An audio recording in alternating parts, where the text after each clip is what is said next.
இந்த ஒரு குட்டி பையன் இப்படி கையில ரப்பர் பேண்டெல்லாம் போட்டுட்டு எப்படிரா அப்படின்னா அவன் அந்த எப்படிரா அது மட்டும்தான் வந்துட்டு வைரல் ஆச்சே தவிர அதுக்கப்புறம் அந்த பையன் என்ன ஆச்சு? கும்பமேளா மோனாலிசா மாதிரி ஓவர் நைட்ல நீங்களும் ட்ரெண்டிங் ஆகணுமா, வைரல் ஆகணுமா? அப்ப இந்த வீடியோ பாருங்க.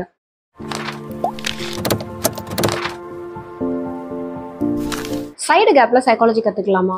காக்னிட்டிவ் சைக்காலஜி பத்தி தெரிஞ்சுக்கலாம் வாங்க. மத்திய பிரதேச சேர்ந்த மோனாலிசா, ஸோ இவங்க ஊசி பாசி வித்துக்கிட்டு இந்த மாலையெல்லாம் வித்துட்டு கும்பமேளால இருந்தாங்க. ஆனால் சடனாக எப்படி ஒருத்தர் இவரை வந்து ஃபோட்டோ எடுத்து போட, இதை வைரலாக, அதுவும் அல்காரிதமும் பூஸ்ட் பண்ண, ஸோ ஓவர் நைட்டில் பயங்கரமாக ஃபேமஸ் ஆயிட்டாங்க. இப்போ நிறைய பட வாய்ப்புகளும் குவிஞ்சிட்டு இருக்கு. இவங்களுக்கு வெறும் 16 வயசு தான் ஆகுது. நம்ம நினச்சி பார்த்துருப்போம்ல, கனவு கண்டிருப்போம். நம்ம கனவுல எந்த எக்ஸ்ட்ரீம் வேணாலும் நம்ம அச்சீவ் பண்ணுறது, நமக்கு பிடிச்ச விஷயங்கள் எல்லாம் பார்க்குறது, அதே மாதிரி ஹாப்பியாக ஃபீல் பண்ணுறது எல்லாமே கனவுல நடந்துச்சே, அது நிஜமாக நடந்தா கனவு நினைவானா நல்லா இருக்குமே அப்படின்னு சொல்லி நம்ம யோசிச்சிருப்போம். ஆனால் இந்த மோனாலிசா கனவுல கூட நினச்சிருப்பாங்களா அப்படின்னு தெரியல. பட் அவங்களோட லைஃப்பில் இவ்வளோ பெரிய டேர்னிங் பாயிண்ட். இது எதனால் நடந்தது தெரியுங்களா? இதுதான் ஹேலோ எஃபெக்ட் அப்படின்னு சொல்லுவாங்க சைக்காலஜியில். அதாவது ஒரு விஷயம் வித்தியாசமாக இருக்குது, நார்மலாக இல்லை, யூனிக்காக இருக்குது அப்படின்னா நம்மளோட மூளையில் போய் காக்னிட்டிவ் பயாஸ், அதாவது நம்மளோட மூளையில் போயிட்டு இது ஏதோ ஒன்று வித்தியாசமாக இருக்கே, ஏதோ ஒன்று டிஃப்ரெண்ட்டாக இருக்கே அப்படின்னு சொல்லிட்டு ஸ்ட்ரைக் ஆகிட்டே இருக்கும். அதே மாதிரி தான் மக்களோட மூளையிலையும் ஒரு காக்னிட்டிவ் பயாஸ் ஏற்பட்டிருக்கு. அது ஒரு ஹாலோ எஃபெக்டா மாறி இருக்கு. இந்த பொண்ணு ஃபர்ஸ்ட் இம்ப்ரெஷன்லயே ஏதோ சம்திங் டிஃப்ரெண்டா இருக்காங்களேன்னு சொல்லி அந்த பவர் ஆஃப் இம்ப்ரெஷன் தான் இவ்வளோ தூரமா வைரலா கொண்டு போயிருக்கு. இந்த பொண்ணுகிட்ட இருக்கிற டிஸ்டிங்டிவ் ஃபீச்சர் என்ன அப்படின்னு பார்த்தீங்கன்னா ஆம்பர் ஐஸ், அதாவது அந்த கூர்மையான ஒரு கண்கள், அவங்களோட ஃபேஸ் ஸ்ட்ரக்சர், அந்த பொண்ணோட ஸ்மைலு, அந்த ஃபேஸில் அவ்வளோ அழகாக இருக்க போய் தான் ஐஸ்வர்யா ராயவே ஓவர்டேக் பண்ண மோனாலிசா அப்படின்னு சொல்லி தான் ட்ரெண்டிங்காக கொண்டு வந்தாங்க. இந்த வைரல் ஃபினாமினான்றது நம்மளோட சோஷியல் மீடியாவில் அதிகமாகவே இருக்குது. இதையாவது ஒன்றை நம்ம பார்த்துட்டோம்னா எப்படி இருக்குது பார்த்தியா, இப்படி இருக்குது பார்த்தியா அப்படின்னு சொல்லிட்டு அதை பற்றி நம்ம பேசுகிறதும் ஓவராக டிஸ்கிரைப் பண்ணுறதும் அதை பற்றி விமர்சிக்கிறதுனால தான் அது இன்னும் கொஞ்சம் ரீச் அதிகமாக இருக்குது. இதைத்தான் நாவல்ட்டி அண்ட் பிரைன் ரிவார்ட் சிஸ்டம்னு சொல்லுவோம். இப்போ டெய்லி ரோட்டில் போகிறோம், டெய்லி காமனான விஷயங்களை நம்ம பார்க்குறோம். எல்லாமே நம்ம ஒரு ஆஃபீஸ்க்கு போகிறதா இருக்கட்டும், இல்லை ஸ்கூலுக்கு போகிறதா இருக்கட்டும், இல்லை உங்கள் ஒர்க்கிங் பிளேஸில் நீங்கள் யூஸ்வலாக பார்க்குற விஷயங்கள் எல்லாமே உங்களை அவ்வளோவா அட்ராக்ட் பண்ணாது. டெய்லியும் பார்த்துட்டு தானே இருக்கோம் அப்படின்னு உங்கள் பிரெயின் வந்து டிஃபால்ட்டாக ஒரு செட்டிங்கை வந்து ஃபிக்ஸ் பண்ணிடும். ஆனால் இதே இது உங்கள் ஆஃபீஸில் எதையாவது ஒன்று வித்தியாசமாக பார்க்குறப்போ இந்த மாதிரி செட்டப் இல்லை, எதுன்னு டிஃப்ரெண்ட்டாக இருக்கே அப்படின்னு சொல்லி அதை பற்றி தேடுறதுக்கான க்யூரியாசிட்டி உங்களுக்குள்ளே டெவலப் ஆகும். அதை பற்றி அதிகமாக தெரிஞ்சுக்கணும் அப்படின்னும் நீங்கள் நினைப்பீங்க. இதே இது ஒரு பொண்ணாக இருந்தால் அட்ராக்ஷன் அதிகமாக தானே செய்யும். அதுவும் 16 இயர்ஸ் ஓல்டு அப்படின்னு சொல்லும் போது இன்னும் கொஞ்சம் சென்சிட்டிவாக தானே இருக்கும்.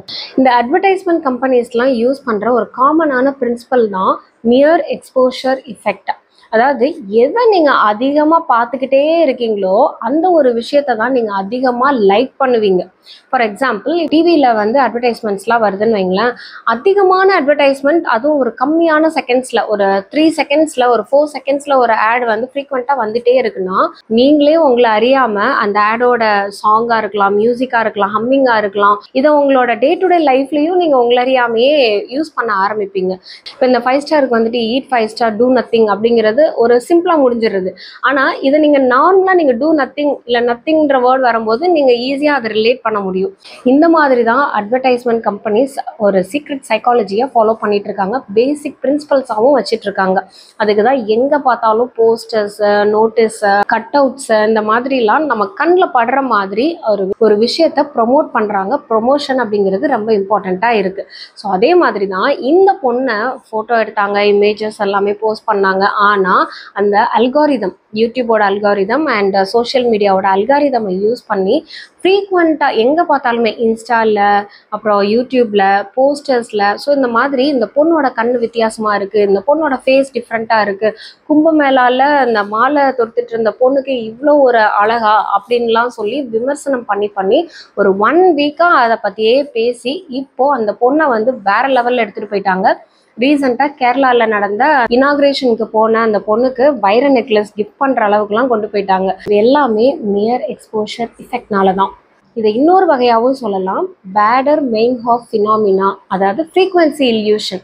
ஸோ அடிக்கடி நம்ம பார்த்துட்டு இருக்கோம் சோஷியல் மீடியாவில் அப்படின்னு சொன்னேன் இல்லையா. நம்ம சும்மா பார்த்துட்டு மட்டும்தான் இருக்கோமா, அதை ஷேர் பண்ண செய்கிறோம், அது இல்லாமல் கமெண்ட் பண்ணுறோம். இந்த மாதிரி ஆக்டிவிட்டியில் நம்மளை புல் அவுட் பண்ணுது இல்லையா. நம்மளை அறியாமையே நம்மளோட மூளை என்ன பண்ணோம் அப்படின்னா, அதை யாருக்காவது ஃபார்வர்ட் பண்ணணும், இல்லை அதில் வந்து கமெண்ட் பண்ணணும், லைக் கொடுக்கணும் அப்படின்னு சொல்லிட்டு ஆக்ஷனில் இறங்குது. ஸோ சப்கான்ஷியஸாகவே ஒரு ட்ரெண்டிங்கான விஷயத்த, வைரலான விஷயத்த நம்மளும் அது வைரல் பண்ணணும் அப்படிங்கிற ஒரு கட்டாயத்துக்குள்ளே வந்துடுறோம். ஏன்னா இந்த பொண்ணோட கண்ணு வந்து நம்மளோட ரேஸ்க்கு ஏற்ற மாதிரி இல்லை, சம்வாட் டிஃப்ரெண்ட் அண்ட் யூனிக்காக இருக்குது. இந்தியனோட ஐஸ் வந்து பிளாக் இல்லைன்னா ப்ரௌன், டார்க் ப்ரௌன் அப்படின்ற மாதிரி எடுத்துக்கலாம். ஆனால் மோனாலிசாவோட கண்ணு ரொம்ப லைட் கலர்டாக இருக்கும்போது, ஸோ இது டிஃப்ரெண்ட்டாகவும் இருக்குது, அட்ராக்டிவாகவும் இருக்குது. அதனால தான் இந்த கண்ணை அவங்க அழகாக இருக்கேன்னு சொல்லி ப்ரொமோட் பண்ணிட்டு இருக்காங்க. இது எக்ஸாட்டிசிசம். சிண்ட்ரெல்லா எஃபெக்ட் பற்றி உங்களுக்கு தெரியுங்களா? நிறைய பேர் ஓவர் நைட்டில் ஒரே நாளில் ஃபேமஸ் ஆகி ரொம்ப நாளாக நீடிச்சுட்டு அதுக்கப்புறமா அட்ரஸே இல்லாமல் போயிருக்காங்க. இதை வந்து சிண்ட்ரெல்லா எஃபெக்ட் அப்படின்னு கூட சொல்லுவோம். அதாவது ரைஸ் அண்ட் ஃபால் எஃபெக்ட். லாக்டவுனில் எத்தனை இன்ஃப்ளூயன்சர்ஸ் நம்மளை ரொம்ப என்டர்டைன் பண்ணியிருப்பாங்க. அவங்கெல்லாம் இப்போ என்ன பண்ணுறாங்க, எங்கே இருக்காங்க? இந்த ஒரு குட்டி பையன் இப்படி கையில் ரப்பர் பேண்டெல்லாம் போட்டுட்டு எப்புட்றா அப்படின்னா, அவன் அந்த எப்புட்றா அது மட்டும்தான் வந்துட்டு வைரல் ஆச்சே தவிர அதுக்கப்புறம் அந்த பையன் என்ன ஆச்சு? அதே மாதிரி தான் அந்த ஃப்ளட் டைமில் வந்துட்டு வீட்டுக்குள்ளெல்லாம் தண்ணி வந்துருச்சு அப்படின்னு சொல்லிட்டு ஹே பிரபு அப்படின்ற காமெடி எல்லாருக்குமே இப்போ கூட வந்துட்டு ஹே பிரபு அப்படின்னு சொன்னாலே நம்ம எல்லாத்துக்கும் அந்த காமெடி தான் ஞாபகம் வருது. அந்த வைரலான 2 பேருக்கு அவார்டு கொடுத்தாங்க, அவங்கள ஹானர் பண்ணாங்க, எல்லாம் பண்ணாங்க. ஏன்னா நிறைய வியூஸ் வைரல் ஆயிடுச்சு, நிறைய பேர் அதை வச்சு ட்ரோல் பண்ணாங்க, மீம் பண்ணாங்க. ஆனால் அவங்களோட நிலைமை இப்போ அவங்க எங்கே இருக்காங்க? ஸோ இந்த மாதிரி ஓவர் நைட்டில் வந்துட்டு ஃபேமஸ் ஆகுறது நல்ல விஷயமா இருந்தாலும் அதை எப்படி அவங்க சஸ்டெயின் பண்ணிக்கிறாங்க அப்படிங்கிறதெல்லாம் விஷயமே இருக்குது. ஹெடோனிக் அடாப்டேஷன் ட்ராப் தெரிஞ்சா இந்த மாதிரியான ஓவர் நைட்ல வைரல் ஆகிறவங்க சஸ்டெயின் பண்ணிக்க முடியும். அதாவது நாவல்டி கன்சிஸ்டன்சி கண்டிப்பா இருக்கணும். மோனாலிசா வந்து கண்ணை வச்சு ஃபேமஸ் ஆனாங்க, இந்த மாதிரி யூனிக் ஃபீச்சர்ஸ் வச்சு ஃபேமஸ் ஆயிட்டாங்க. இது எவ்வளோ வருஷமா அவங்க வந்து ட்ராக் பண்ணிட்டு போக முடியும்? ஸோ டக்குன்னு அவங்க வந்து வேற ஒரு ஸ்கில்ஸை அதில் இம்ப்ளிமெண்ட் பண்ணணும், இல்லை ஸ்கில்ஸை கற்றுக்கிட்டு, என்ன சின்ன வயசு தானே, ஸ்கில்ஸை கற்றுக்கிட்டு அவங்க ஒரு மூவியில் பெரிய ஹீரோயின் ஆகலாம், பிராண்ட் அம்பாசடர் ஆகலாம். ஸோ இந்த மாதிரி அவங்கள ப்ரொமோட் பண்ணிக்கிறாங்க அப்படின்னா மட்டும்தான் சொசைட்டியில் தாக்கு பிடிக்க முடியும், மீடியாலேயும் சஸ்டெயின் ஆக முடியும். ஸோ இல்லைன்னா நான் சொன்ன மாதிரி ஓவர் நைட்டில் வந்துட்டு கொஞ்ச நாள் பேசிட்டு அப்படியே விட்டுட்டு போக வேண்டியதுதான். ஒன் ஹிட் வண்டர் சிண்ட்ரோம் மாதிரி தான் இந்த கதையும் இருக்குது. ஓகே, இந்த கதையெல்லாம் இருக்கட்டும்.